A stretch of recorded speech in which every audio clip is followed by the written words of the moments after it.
Vaporwave. When I first heard that term, I thought it was the most pretentious title used for anything that I've ever heard. I wondered, why would they pick that word? It doesn't even make any sense. That word doesn't even exist. Coincidentally, most people I mention this to always seem to have the same reaction. What the hell is Vaporwave?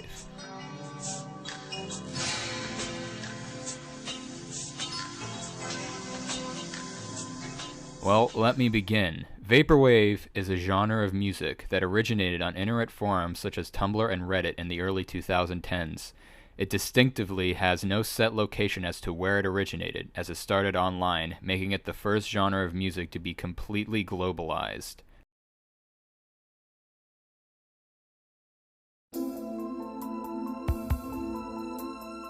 It began as an aesthetic that was popularized by an obsession with 80s and 90s subculture, using glitch art, early digital graphic design, Roman busts, a fascination with tropical landscapes, Japanese culture, and of course, the redistribution of old 80s elevator music inspired from funk, new age, and smooth jazz.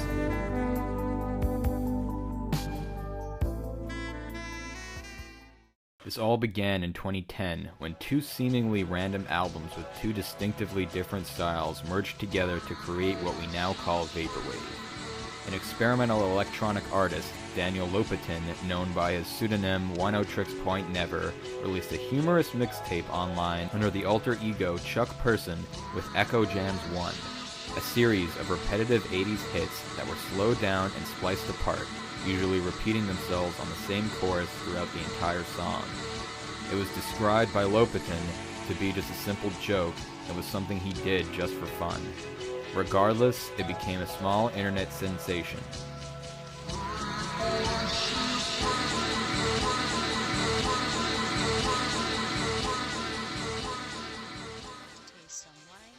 Farside Virtual, an electronic album created by James Ferraro, used themes of globalization and internet culture as an influence to create this mellow, upbeat, digitalized ode to a rapidly changing world.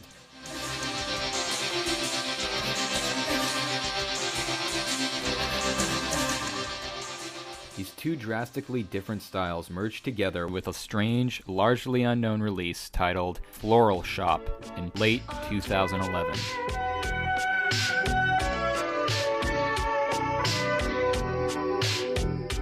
A strange synthesis of 80s soul and funk tunes, slowed down, chopped up, and repackaged as a bizarre, eerie, droning sound that makes the listener easily uncomfortable. It quickly popularized, making the artist Vectroid under the pseudonym Macintosh Plus, who was known already for having a large number of aliases for several other independent releases, gather a small niche market for anyone who liked bizarre 80s elevator music. One song in particular garnered a lot of praise and popularity and was the esteemed Risa Franco no Comniatingo 420/Gende, or translated into English, Computing of Lisa Frank 420/Contemporary, which features a slowed-down Diana Ross song, It's Your Move, droning on the misheard lyrics of It's All in Your Head, repeated multiple times over the course of 7 minutes. Do you understand? It's all in your head.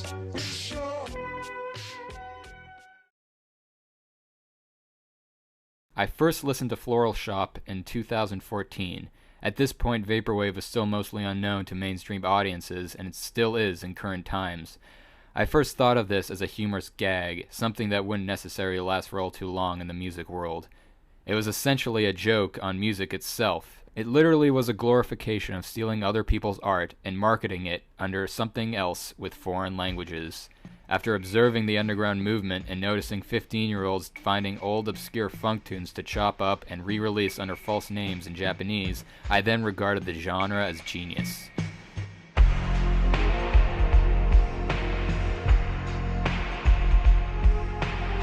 Going on Bandcamp and looking under the Vaporwave genre tag, you will find hundreds, if not thousands, of obscure, bizarre pieces of slowed-down, stolen music, mostly made by young adolescents in the basements of their suburban homes all across the world. It has been described by some as a digital punk movement, with ideals that counter most national concepts of ownership by making Vaporwave an anonymous art for anonymous people. I wouldn't think much of the genre if it had died out the same year it was created, much like many internet crazes such as C-Punk, Witch House, and others that existed during the same period.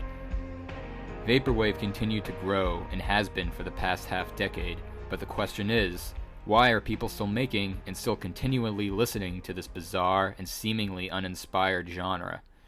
The word vaporwave itself is quite an anomaly. It is essentially the combination of vaporware, a business term to describe a product which is announced to the public but never actually released, and a Marxist term to describe a perpetual repetition of ideals which are not concrete or meaningful in their philosophy, described as waves of vapor. It is very pretentious, but that's essentially the root of where this all came from. A critique on modern capitalism. Great.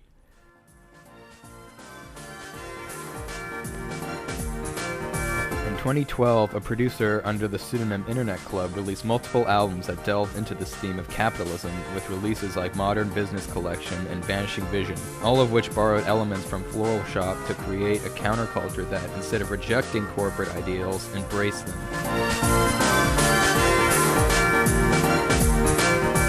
This in turn sparked a new market by making Vaporwave's whole aesthetic approach based off a redistribution of old advertisements.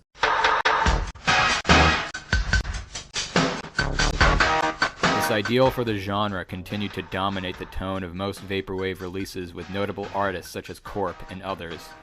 This gave the genre a bad rap, as it seemed to be stagnant in its development and was doomed to be an awkward phase of music, which was shallow in meaning and production quality.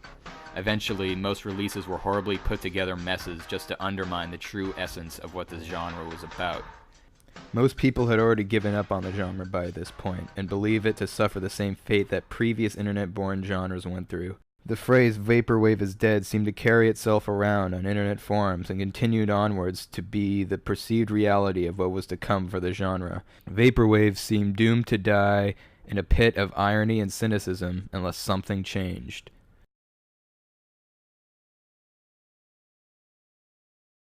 There had been a growing number of artists during 2012 and 2013 making albums mimicking the same sound of early Vaporwave, but refraining from delving into the overused theme of capitalism and 80s nostalgia.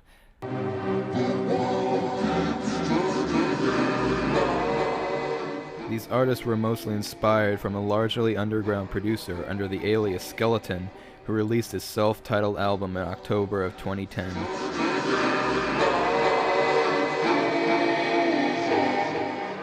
It was a collection of spooky, slowed-down songs that influenced a new wave of artists, all of which challenged the preconceived notion that Vaporwave only had one style and one overarching goal. They succeeded. Blank Banshee, a Canadian producer, redefined the genre by adding a trap influence with his self-released album, Blank Banshee Zero, a remix of obscure new age songs with trap beats and heavy bass drops.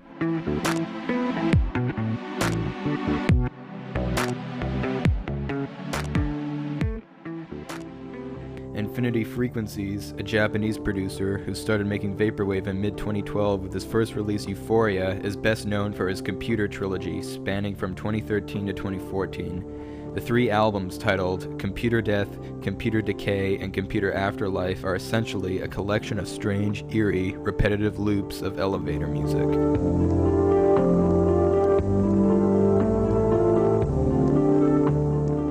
The off-putting sounds reflect a sense of emptiness and sterility, a reflection of the soulless existence of modern technology. Echo Virtual, a distinctively anonymous artist, made Atmospheres 1 in January of 2013, a whole album that combines samples and with completely original music that mimicked the sounds normally heard on a weather channel.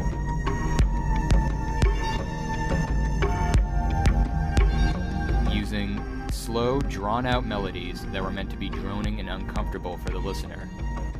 It grew in popularity, and the artist remained anonymous, stating that the whole appeal of Vaporwave is its use of remaining unknown, that in a world where nothing is private, it is refreshing to find something that feels like it was found in the dumpster of a thrift shop, where it does not matter where it came from or who made it, but only that it takes you elsewhere, somewhere distant from reality.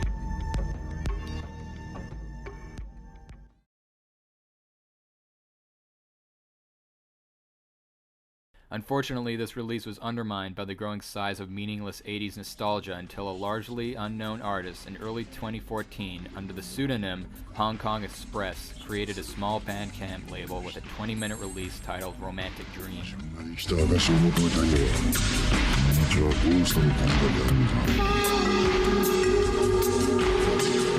It's described by the artist as a mysterious and romantic trip through the neon haze of a night in Hong Kong. A journey of subway carriages and fast cars, a love both lost and found, and a connection between souls. It was created to be intentionally melodramatic and cinematic, as well as being just a simple side project for a small-time producer. It eventually became the catalyst that changed everything about what Vaporwave was. Dream Catalog, a record label that releases music with a philosophy that designates Vaporwave as not to be about irony or capitalism, but about telling a narrative through music. This revolutionized the way in which concept albums are created. And albums like Yes We're Open by Groceries, we see a simple collection of sounds normally heard in a rundown grocery store, but changing them to tell a narrative of escapism and fantasy, a cruel realization of hardships and monotony in a world that is constantly moving and changing.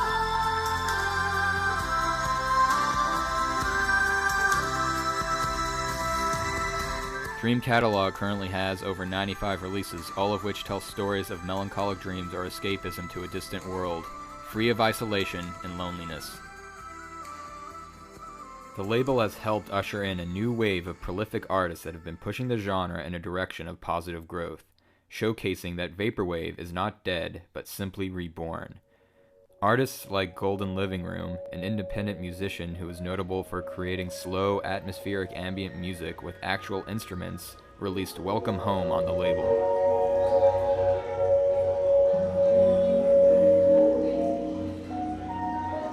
In an interview with Hong Kong Express, he discusses the development of the album and states, "I'm from the old school.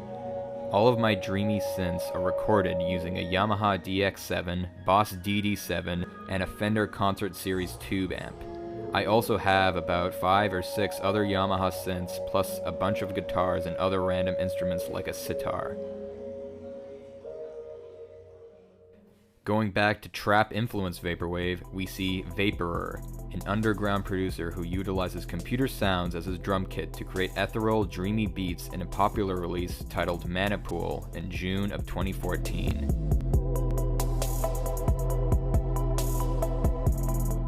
It pushed the boundaries of the genre into a more mainstream, conventional style that can be easily appreciated by casual listeners.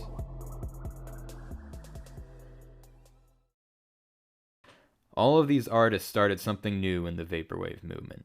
It was only natural for several popular releases trying to branch out and redefine the genre to be replicated by newer, less popular artists. This began a new wave of subgenres, all of which embracing the central idea of Vaporwave but focusing on only one particular aspect.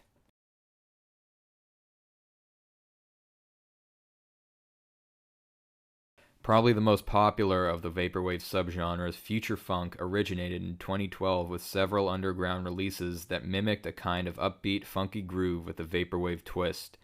It was heavily influenced by new disco, bringing in a new style of futurism and contemporary music. It was officially branded as its own genre when a young producer under the alias Saint Pepsi released Hit Vibes in May of 2013.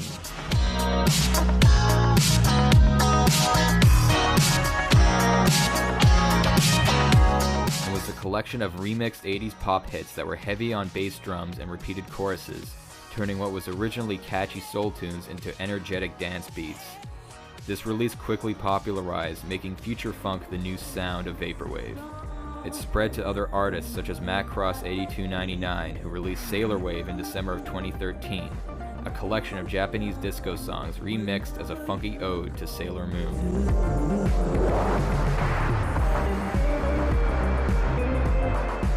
Young Bay, a young producer originating from Portland, Oregon, released his sophomore album Bay in July of 2014, a collection of Japanese pop songs remixed with heavy drum and bass and a large amount of reverb.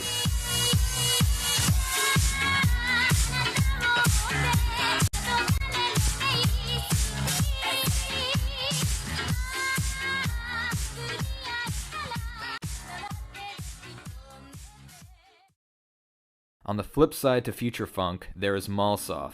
It is essentially the glorification of utilizing elevator music as its main inspiration. It relies heavily on a lot of reverb and making the music feel a part of a certain diegesis for a certain location. It was deemed Malsoft because of the growing number of releases, particularly in 2013, of music sounded like it was recorded from a shopping mall. Disconscience released Hologram Plaza in April of 2013, a collection of droning 80s funk tunes with heavy reverb and an eerie treble reducer.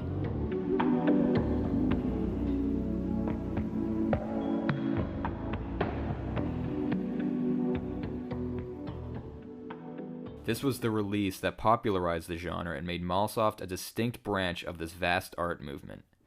In October of 2014, Corp released Palma Mall, a similar rendition to Hologram Plaza but delving deeper into the soul-crushing reality of shopping mall consumerism, notable for being a good example of Vaporwave dealing with the theme of modern capitalism.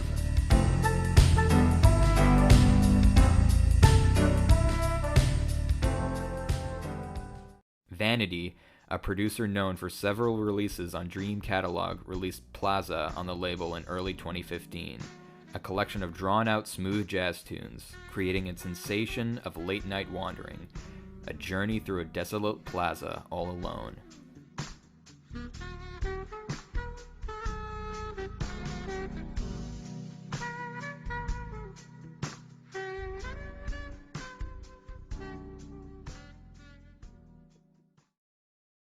A not-so-esteemed genre by casual Vaporwave listeners, but still important in the history of its creation. This subgenre was originally synthesized on subreddits by initially making a combination of C-punk and grunge music. Unfortunately, this category of music tended to be overwhelmed with cheap, ironic releases without much effort put into them. One album in particular, though, got some praise for its release on the business casual label and was Storm Memories by Sea Dogs in October of 2014.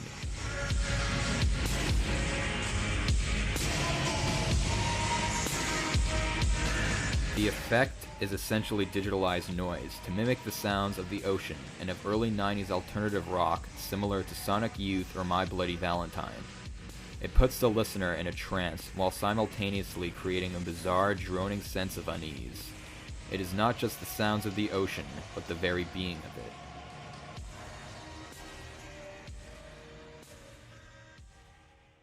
On August 16, 2014, Dream Catalog released what is to be known as their most controversial release in their library.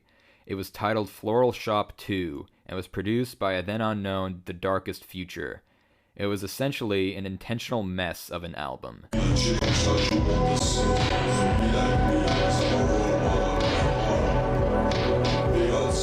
There was a split decision between fans of the genre and resulted in many online debates about whether or not this album was complete shit or genius. Hong Kong Express later posted an explanation of the creation of this concept album by its creator, revealing to be Dark Pyramid, a producer on the Dream Catalog label known for releasing Electrical Teardrops and A Heart Full of Love, both of which dealing with the theme of android consciousness and love. In it, he mentions, "Earlier this week, after exploring the new Vaporwave Ultra Guide that has been floating around online, I was listening to one of the recommended albums in the Classics section, namely New Deluxe Life. I was wondering to myself as I was listening, what is this shit? While Vaporwave can be very challenging at times, this album just seemed to push the boundaries of experimentation further out than I had ever heard within the genre before, to the point of becoming absolute crap, unlistenable. I wondered, do people like this album because they are truly interested in such inaccessible, challenging, and experimental music? This led to even further thought on the subject. How important is the aesthetic presentation to Vaporwave as a genre? Do we enjoy things more if it is presented with interesting imagery, and less so if it is presented with something that is aesthetically displeasing? The darkest future is the trend I see in music. As we head further into the abyss, Vaporwave at its core is ultimately not a form of music, but the first true post-music genre that has grown from being more than the tiniest niche into something of its own scene. While there have been other forms of post-music in the past, even decades ago, Vaporwave is the first scene of its kind to really take it to the next level, to the point where someone like Vectroid receives high praise for slowing down a Diana Ross sample and creating weird-sounding loops out of it. What is innovative now is Vaporwave. Because of its presentation, the music becomes more than just a song and instead something larger than that. This is ultimately the next innovation in music, and people who say Vaporwave is dead are completely off base. I say instead that music is dead, and may Vaporwave continue to live. Whether or not you agree with him on his stance of music is irrelevant. What's important is that Vaporwave finally started to be conversed as not a new genre but an art movement in general. In 2015, Hong Kong Express and frequent collaborator and co-owner of the Dream Catalog label Telepath, known for his ethereal dreamy releases, created 2814, a dystopian concept album with all original music using drawn-out piano chords, Blade Runner-esque synthesizers, and a heavy bass track.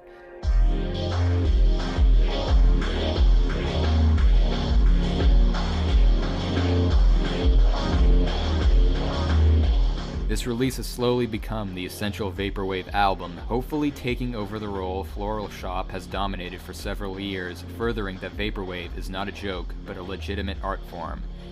To quote Hong Kong Express, he describes Vaporwave in these terms: "Not every album has to be completely unique or have a heavy concept behind it, and I'm not against heavy sampling if it is done inventively, but if you're just treating Vaporwave as any other genre like house or drum and bass and trying to copy a formula because you think it has to be that way, then it shows a complete lack of inspiration. I think the most important thing to aim for in Vaporwave as a producer is to make something cinematic in effect. Make the listener feel inexplainable feelings, which is helped by the surreality of the music. Culture is so fast-paced now that all this music is just passing noise, disposable almost, and I like that aspect of it a lot. I love going on SoundCloud and just listening to the stream, knowing I may never hear these songs again, and they will just disappear into the wind."